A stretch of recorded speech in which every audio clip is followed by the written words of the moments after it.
Okay, so here's a follow-up on my video about the Warrior Cats fandom having beef with Hazbin, because I did not realize how seriously people were gonna take that. Okay, so the reason I believed that, and do still think it's somewhat a thing, is because about a year ago I made a video with You Didn't Know and said, when am I gonna get my Warrior Cats MAP with Leafpool and Squirrelflight chewing out StarClan to that, if hell is forever, then heaven must be aligned. And I got a couple people commenting with, never, the Warrior Cats fandom doesn't fuck with Hazbin, you will get death threats. And given what I know about the Warrior Cats fandom and how do I say this with love? Volatile it can be at times towards certain artists, some of which deserve it, yes. But I'm just saying I've seen a lot of witch hunts in the Warrior Cat, a lot of witch hunts in the Warrior Cats fandom.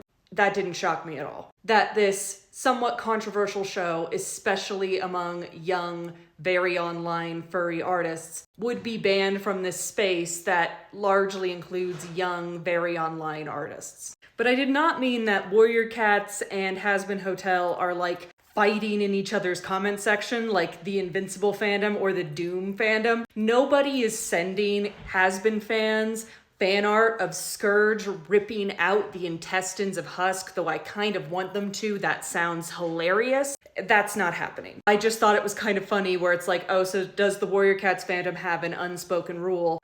Don't use Hazbin stuff because we don't like Vivzy Pop. It seemed like something they would do. And based on how few MAPs I was seeing, I was like, okay, that checks out. But I will say that my comment in that video where I say none of the MAPs that I have seen have involved any of the big name artists, that was unnecessary, it was rude and disrespectful to the artists that are in these projects. And it does seem it is, at the very least right now, not as big of a thing as I thought it was. Though I did get some people say yeah, I was in roleplay servers that banned it. I saw some Warrior Cats artist friends I have that absolutely hate it. But it's not as much of a thing as I thought. I did see some people say that the reason there are no MAPs is because Warrior Cats is a children's series and these are songs from an adult show and they don't want to expose children to the adult show, which is a take that makes sense on paper, but considering the subject matter of some of these MAPs and the songs they have used in the past, I'm just not sure I buy that. There's an MAP that involves Ashfur wearing the skin of Hawkfrost,